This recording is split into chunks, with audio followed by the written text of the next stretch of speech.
I think it's interesting because I'll always remember coming into the rehearsal room for Cinderella's Sisters, which was the first show that I lit for you, which was terrifyingly, I think, 2008. Yeah.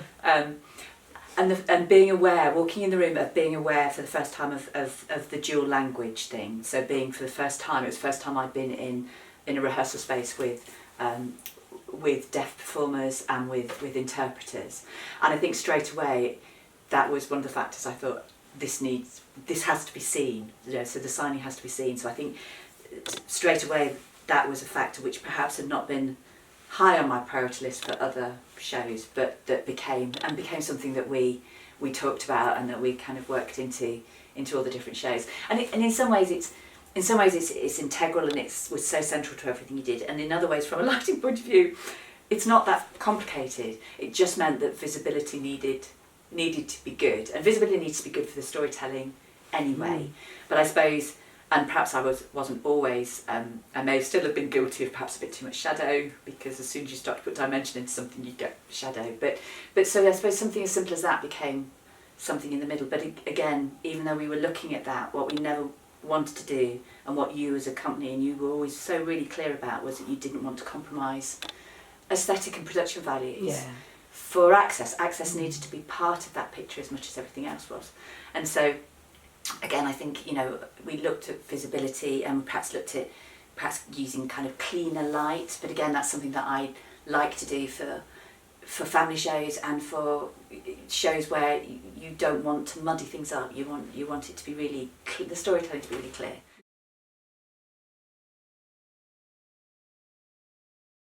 I don't think from a lighting point of view it presented many more challenges, though having said that, I suppose the more surfaces that one chooses to project on with things like creative captioning, that's something that became a factor as well. You can't just blast light everywhere if certain parts of it are projection screens. So being selective to make sure that the captioning read as well as it did, that's a slight limitation. But again, I don't think any of this, it adds to the interest, doesn't it? Yeah. None of it felt like it was a problem. They're just factors that you have to be aware of and try and work with, not against.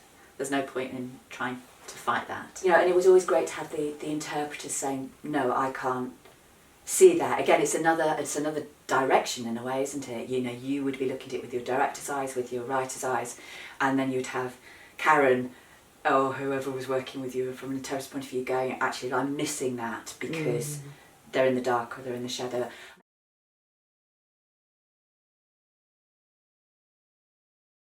It's to do with colour temperature, really. So it's to do with how the camera sees the light rather than how the eye sees the light. Right. So our eyes are astonishing and they adapt to intensity changes, but they also, we see light differently to a camera, and every camera can see light differently depending on how it's set up.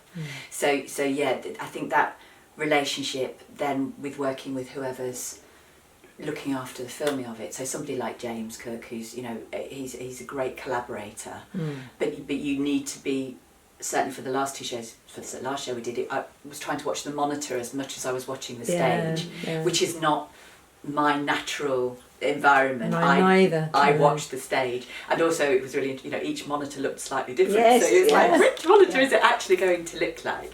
And cameras don't need as much light as the human eye. So in some ways, if you were lighting it just for the camera, which I suppose we were, but we were still trying to give it a theatrical flavour, weren't we? We wanted to keep the flavour of if it was a live show, right? Because if you were just lighting just for the camera, you would light things really quite differently. Cameras don't like shadow. They don't need as much level. They don't need or respond to colour in the same way.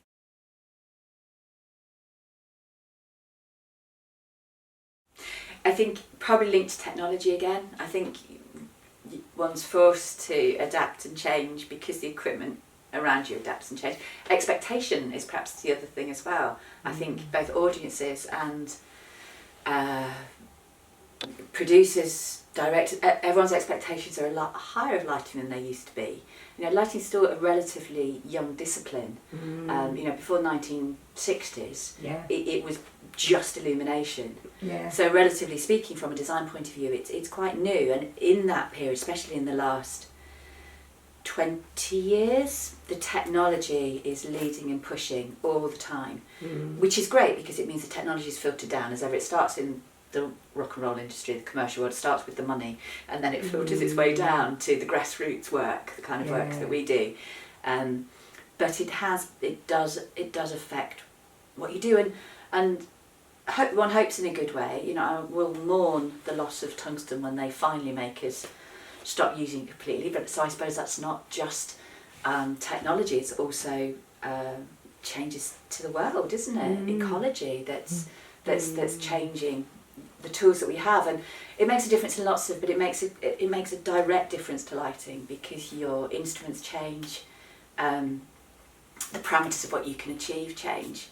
And certainly then also to get the best out of the lighting. I mean, more and more, I think I'm sure I've said this to you, I've said it to everyone to death, more and more I find that really I need both a production electrician and a programmer with me now to be able to make sure I can do what everyone is expecting me to do, because the complexity of the technology means that the programming is on a bigger shows way beyond what I can achieve myself, and the production electrician because we're embedding lights in everything.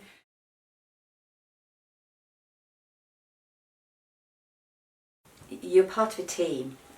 That hasn't changed. I think that's what it always has to be, but your agenda needs to be in line with what everybody is trying to create. So, and that hopefully allows you to be more creative, not inhibits your creativity. And I think with accessible theatre, I think again it's acknowledging what you don't know. I mean, I still feel, again, I've said this to you both, I'm very cross with myself that I still can't sign. And I think it's respecting the voices in the room. And again, this is something that we've talked about. My experience is not a deaf experience. So if you're working and wanting to be accessible, then you need to listen to the voices in the room and the experts in the room and try and make it work from that point of view. But again, directly from a lighting point of view, again, I think it's just thinking about angles and visibility and surfaces.